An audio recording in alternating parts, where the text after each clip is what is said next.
to Diving into the Discourse. I'm your host, Carmen Ramos Chandler, and with me today is Professor Ellie Kazemi. She's a professor of psychology. She also happens to be one of the campus's experts on AI and virtual reality. And that's what we're going to talk about today, the use of AI and how we don't always need to be afraid of something new. Dr. Kazemi, thank you for joining us today. Thank you so much for having me. Now, AI is very much in the news, particularly one aspect of AI when it comes to the entertainment industry. That's not the only use for artificial intelligence. Tell us about the various ways it can be used. Oh, boy. In every way. I think every fabric of life now is being touched by artificial intelligence, which is interesting because really over time, we've been doing analytics. We've been interested in data. We've become data-based as a society. We've been looking at large data sets to make decisions. And now we have the computing power to do it. So anything from your groceries, marketing, telephone calls, advertisement, poems, and everything is being touched by artificial intelligence. People have either embrace the idea, even though they don't know what it is, or they're afraid of the idea, and they have this vision from science fiction books or a dystopian future where AI is going to replace human beings. Do you think that's what's going to happen?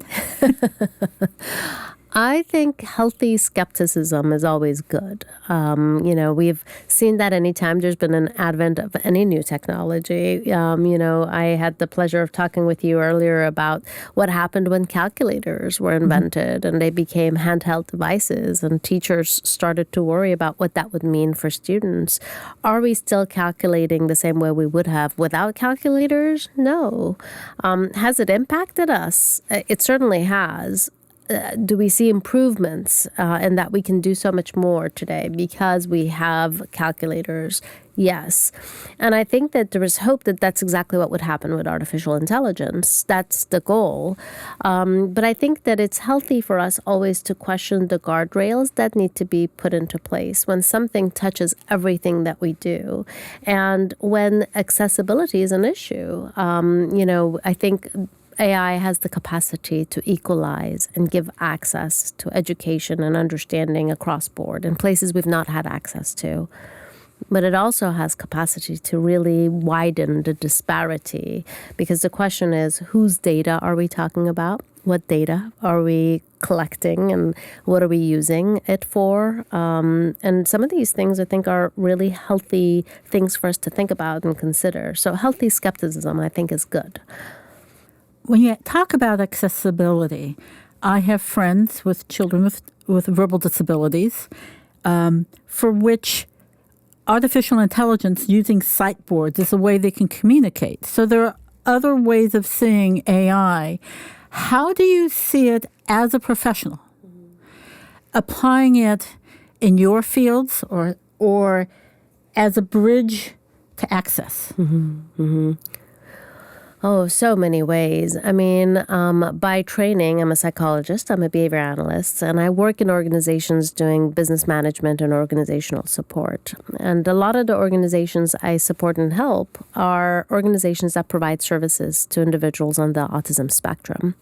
And when we look to see what the possibilities are with using artificial intelligence, our therapists would have to spend hours developing content to be able to help a child speak, hours and hours to find the right pictures in a home, to identify, the right family members and how to create movement for the child, just so that they can get them to begin to articulate or make requests from individuals in their environment. All of that can be done in seconds using artificial intelligence. Content development is quick. We also have a lot of data collection. We have to constantly collect data to see what is happening, how much learning has occurred. And that type of data collection can exhaust therapists. It exhausts educators, especially when they're in classrooms, serving multiple individuals. But all of that can be automated now, and it can be computed if you just create the right parameters with artificial intelligence. And I think you brought up a really excellent point. There's programs for individuals who stutter. There are programs for individuals who don't fully speak and need support in augmentative devices. There is even devices being built for individuals who are blind to be able to shop on their own independently, such that as they walk through the aisles in a grocery store, the artificial intelligence will identify what's across of them, tell them what they've selected in the past. It's almost like having a companion on the trip. In these ways, what we're talking about is accessibility and improvement in services that, many of us have worked very hard to do, and now we can be empowered by these support systems to provide.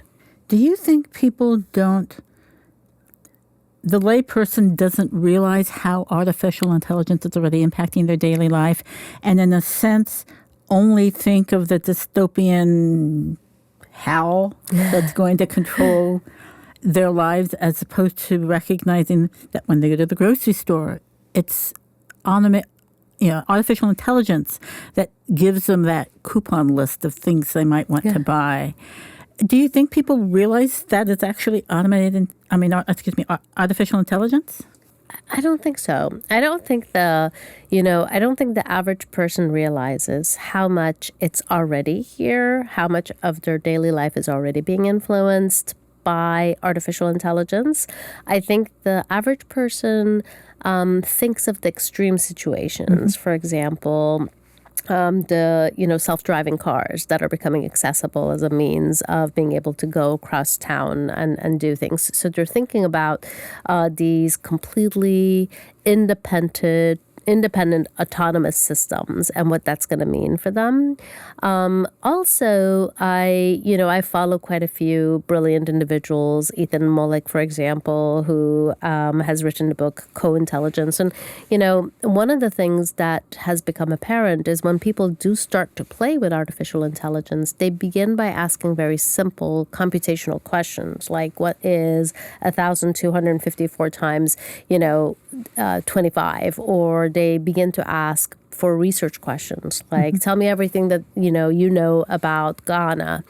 And artificial intelligence is capable of so much more than being your search engine today. It is absolutely able to synthesize information across that data and provide you with recommendations about the next thing to do. And it's rare that we see people using it for what its capacity is, which tells us that people don't quite understand what it's capable of. Everybody, in crossing that divide, I'm just thinking in terms of classrooms, I'm thinking in terms of therapists, social workers and therapists and educators who work in underserved populations, under-resourced populations, in rural populations where access to help, to aid, to multiple therapists, to have large classrooms with a lot of teachers, a lot of educators, a lot of aides, they don't exist. But everybody, there's still a digital divide in some ways, but everybody seems to now have access to something as simple as a cell phone. Cell phone prices range from the thousands to something more affordable, or there are programs in place to make them accessible to impoverished communities. That's a way to expand the manpower and the resource power, isn't it, for those social workers and those educators and those therapists who work with those communities? Mm-hmm. Absolutely.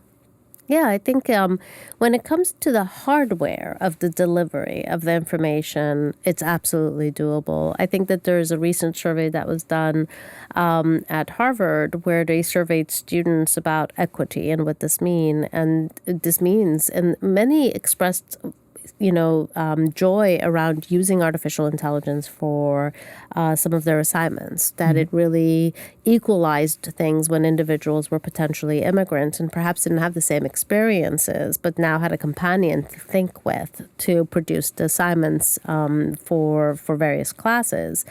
But one of the things that was pretty clear in the survey results is that the students are also aware that there are individuals who can afford to pay for services. Those are the more more accessible, more efficient, larger database systems, and there are individuals who cannot afford to pay for those subscriptions. And that is already beginning to divide the access to information. So I don't think it's that it's not going to be accessible at some level. The question is, what is the level of accessibility? And does everyone get to have the highest, most largest database, highest computing power capacity access? And with subscriptions, that's unlikely. And I think that that's a part of the question with equity next. Another question about equity is who's entering the data or who's supplying, and where is that supply coming from? So that you, at the end user, are getting something that meets your needs. And you've experienced this a little bit, so talk a little bit about that. Yeah. Well, I think that that is one of the things that in psychology we've become keenly aware of, right? So, even though in our introductory books and in our courses in developmental psychology, we learn about Piaget's concepts of conservation. And there's this notion that children at early ages can't tell the difference between the size of glasses, even if it holds the same, volume of water. This kind of has given us an idea that this is developmental. As you grow older, that means that you gain this skill. But now, across time, that we've gained more subjects rather than these participants who were just Caucasian from higher education levels, who were the original individuals who ever contributed to anything we know. Mm-hmm. So our original understanding of behavior, of anything, has been based on people who contributed data in research. Now that we've looked at that across countries, we've begun to realize that that's actually not the case. The influence of the various sizes can be such that someone well in their 30s can make that mistake if they're not from the U.S. and particularly educated here with the same type of glasses. So we're realizing some of the things we've understood has been purely based on who provided the data, which is the problem next for us in artificial intelligence. Whose data are we understanding the world from? Who's contributed thus far? I think that those are important. If artificial intelligence companies are based in the United States and they are pulling from a mostly homogeneous data set, and those who entered the data are mostly homogeneous from a certain class, from a certain ethnic background, maybe even a certain gender, the unintentional bias is going to reflect all of that in the data. So if I am working with, or I want to use the data in a community that doesn't reflect those who inputted the data, it's not going to be adequate. Mm-hmm. Absolutely. That is absolutely the case. I think the best case scenario of that is using any of the visual illustrations. Mm-hmm. There's quite a few of them. There's DALL-E, there is Night Cafe, and any of them. If you just use a light version, you go in there and you make a request for something, you're going to find that the database it's pulling from, the information it's pulling from, is usually what's been fed into the social media and what exists. Mm-hmm. So, for example, I had a student who was presenting on a topic for firefighters. She herself is a woman, and she's also a lesbian, and she really wanted to be identified in these pictures. And for her to be identified in the pictures took many, many prompts, and because the original prompts she was getting, firefighters were all men.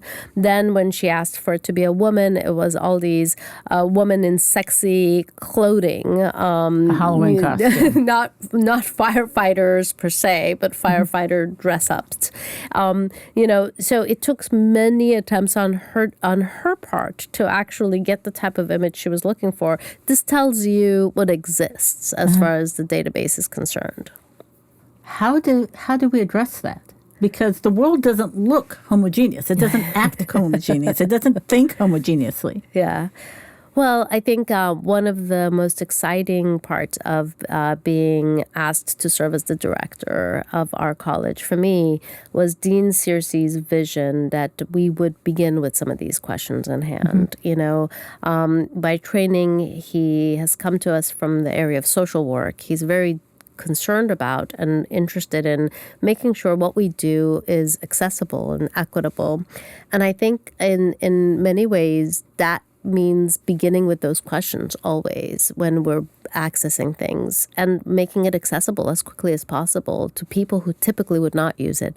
The very people who are likely to shy away from it are some of the individuals we need to entice, motivate to begin to use it. For example, I've noticed that there's some disparity with some of the older generations or some of the senior clinicians. They've been doing things from clinical judgment and from their areas of expertise for so long. The notion that they would use something like this is a waste of their time from their perspective. They have wealth of knowledge of having, provided services clinically. But if they're not the users of such a system, we're also not going to learn that wealth of knowledge from those very well experienced individuals. So it's hard because, the younger, newer clinicians are a lot more probable to use systems and they are likely to shape then the system. But we also need our very, very experienced, seasoned folks doing it so that the system's learning from those individuals as well. Explain for our audience, you're director of what for the college? I am the director of a very long title of Artificial Intelligence, Virtual Reality, and Augmented Reality, which, I think they're all converging. It's all under artificial intelligence, but immersive learning and extended learning. Now, you're helping your colleagues on campus or collaborating with colleagues on campus on experimenting and applying all of these things in their classroom and utilizing. And what they're doing gives us insight into how artificial intelligence, virtual reality, augmented reality can be applied in our everyday lives. So you expand a little what some of your colleagues are doing, because it can help us visualize how we as individuals, not at the university, could use all of this artificial intelligence to enhance our jobs or our lives as a whole. Oh, absolutely. I think one of the beautiful things about being in this position has been getting to know everyone around on our own campus who has been not just accessing, but leveraging technology to educate, both in the community as well as within their classrooms here at CSUN. I am really looking forward to hosting a series of workshops in the upcoming fall semester with some of these colleagues, because I think that it takes creativity and it also really means that they're sort of thinking about the system as it's growing. So, for example, Dion Zell's doing some incredible work using chatbots. She's developed in the College of Nazarian College. Yes, and she has created these chatbots to serve as personal tutors for her students. So, she's vetted the textbook, some of her slides, some of her content, and I'm going to butcher this woman's brilliant work, but essentially she has created personalized system of support for each individual student. She also has created assignments, critical thinking assignments around the use of artificial intelligence.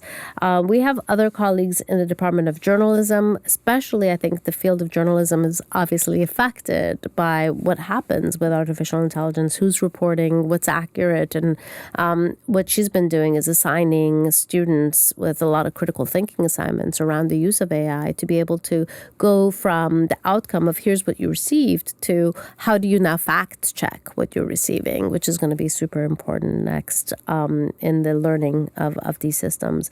We also have colleagues who are doing simulations and using virtual reality systems to simulate environments and learn from those environments. And we have, my colleague, because I'm in the Department of Psychology, I'm familiar with some of the work she's doing. She's using she's interested in some of the visual effects of artificial intelligence, of virtual reality spaces. So, not everyone does well with headsets, and then also some of your visual aspects are affected. So she's really interested in the impact of that, the length of impact of that. So she's doing some incredible work there. There are a lot of people, and I'm actually just beginning to uncover and learn about how many people are doing different things around campus. And within my own college, I've had colleagues reach out to me in the Department of Urban Studies interested in developing virtual worlds so that their students can experience and create virtual urban settings. It's I think, the creativity and brilliance of my colleagues humbles me because I'm learning about all these great things that they're already doing, and how our students are benefiting from them. So, I'm looking forward to creating a network so that everybody else can see some of the great work that everybody's doing. The work the professor in urban planning is doing, I mean, think about it. We can now, I work in a city, I work in county planning, and there's a proposal to put this X development or that Y development in this area or that area. And using artificial intelligence, we can actually have visual, fact-influenced demonstrations of how it will impact the neighborhood, how it will impact the community, whether it's traffic or pollution. And maybe this proposal would be better over here than over here based on the data, and because it's not all technical words on a piece of paper, but something visualized, it could really change communities or how we plan communities. Yep. That's exactly right. And provide experience that would take years to provide students, right? So, my early interests in virtual reality were because when we train therapists, we do these apprenticeship systems, much, like in any kind of medical field or any clinical field. Individuals have to serve a number of families, a number of children to gain the experiences necessary to be able to be good service providers. That takes years to do. And apprenticeship is difficult because it means now you have to have excellent supervisors who are kind, have great expertise, have the time to provide supervision and oversight, and have the experience to not just be good at what they do, but to supervise someone else, to provide kind feedback to someone else to grow. These systems have created a filter so that there isn't a lot of qualified professionals that can quickly gain access to wonderful experiences. So, how much you've learned during your internship differs. Well, virtual reality will help us take care of all of that. Those experiences can be provided. You can get that feedback and support in safe environments where you can actually experience crisis, a client undergoing a crisis. You can make error and a client won't get hurt. You won't get hurt. And you can learn from that. I've been super excited about this possibility because it really amplifies the likelihood we can have more professionals that can gain the type of experiences they wouldn't have had access to in the past. I'm visualizing in LA County, which is where we're located, time and time and time again, we hear that social workers and therapists are overworked and understaffed. And then if you add the additional responsibility of mentoring and supervising interns, that alone is a lot of work because you're talking about people working with people. Human beings who can be impacted by an error, who can be impacted by a wrong decision. And that impact could have lifelong consequences. If you're able to incorporate AI, that overworked mentor isn't it quite as overworked as they were before. And if they are also tapping into artificial intelligence to help them individualize treatment plans, IEPs, or whatever, that's less time. Yeah. Less time on paperwork and more time with people. Yeah, that's using the person to be able to actually use them for their subject expertise. I think most qualified professionals can attest to the fact that you spend so many years training to do the job that you do, but a good proportion of your job isn't actually leveraging the things you've learned or the expertise you've gained. It's kind of putting you to task, and it's laborious, and it's not advancing you in any way. All of that can hopefully be dished out, and we can begin to actually really use the parts of our individuals that require that personal, experience, the clinical judgment. It's not, I know it sounds really weird. It's just saying that a light bulb went off in my head, and I thought, so much when we're in college, we think about the possibilities, and we're acquiring information about what we would like to do, the dream job. We're going to college to get our degree so we can go into our dream job, and then we get the dream job, and it's filled with paperwork. That's exactly right. That's right.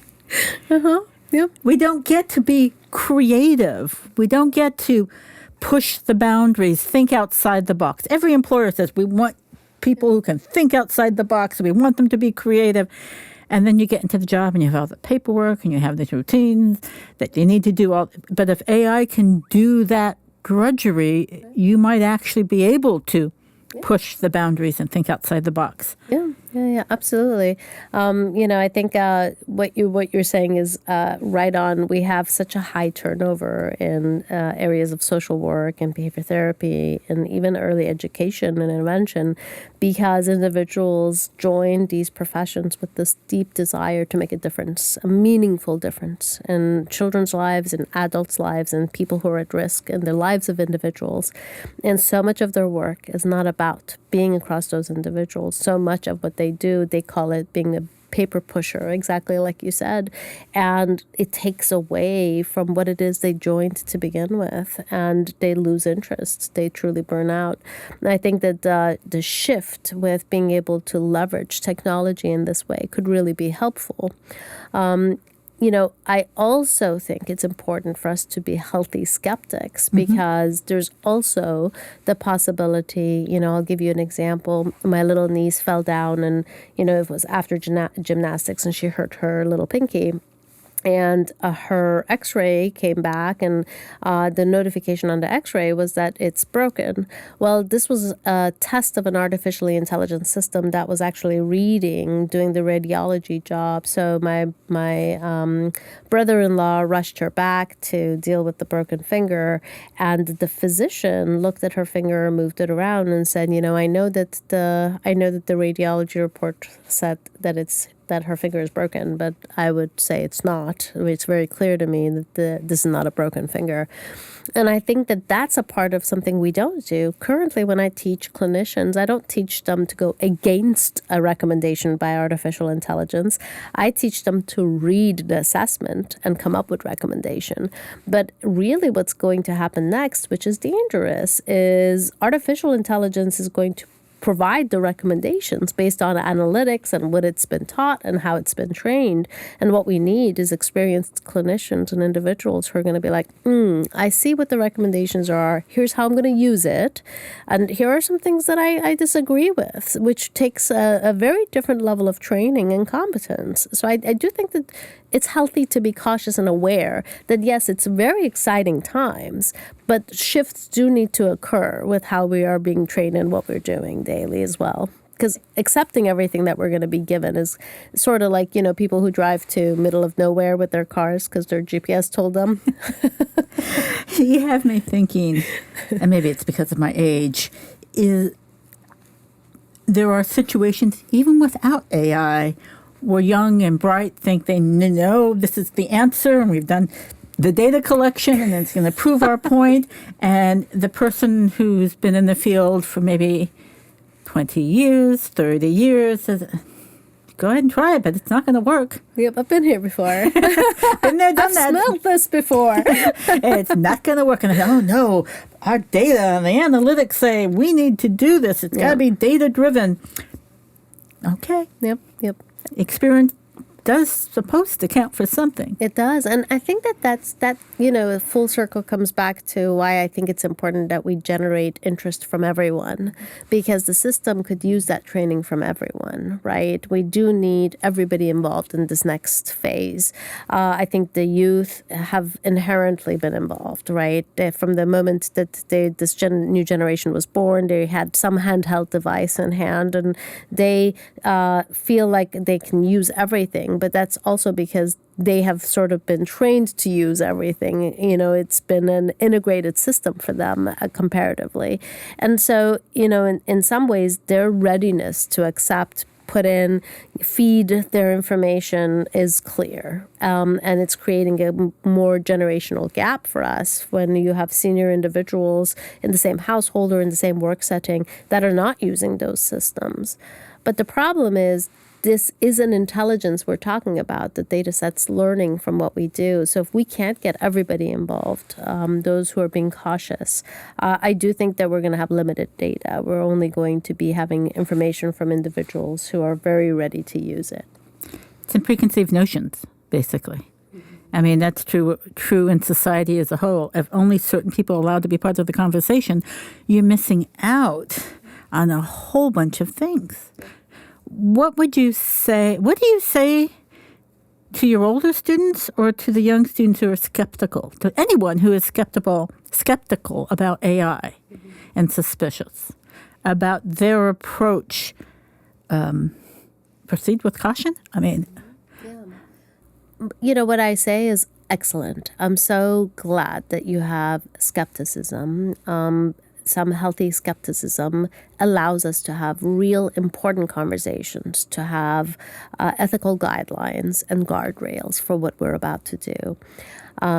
But skepticism without any movement toward change is not healthy. Then it's just pure refusal, and you're going to not be involved in it. If you are worried about it, I think that's exactly the way to approach any new system is to think about its possibility and think about the guardrails we need to put into place. I think we should have done that with social media. We're now dealing with the backlash effects of some of the things we didn't think about, guardrails we should have put into place, right? So I think it's good for us to walk in thinking about those. So I encourage all of those individuals to learn with me, to question it, to touch, to feel, to experience, because that's when you can really come up with some of the ideas about what do we need in place. I think everyone should be involved in some, task forces for ethical guidelines with AI. I certainly try to be involved as much as I can in various settings in that, because we definitely need to think a lot about the guardrails that we need to put into place. But it's here. And it's one of those things, if you don't know it's being used and you don't know how it's being used, is that better? Thank you so very much for joining us for this episode of Diving into the Discourse. I look forward to talking to you again in the future. Same. About artificial intelligence and maybe something else that you're doing. And thank you all for joining us for this episode for Diving into the Discourse. Don't forget you can find Diving into the Discourse and our companion podcasts, Matador Memories, on whatever artificial intelligence or service you use to find your podcasts. We're all part of the Cease and Conversations Network.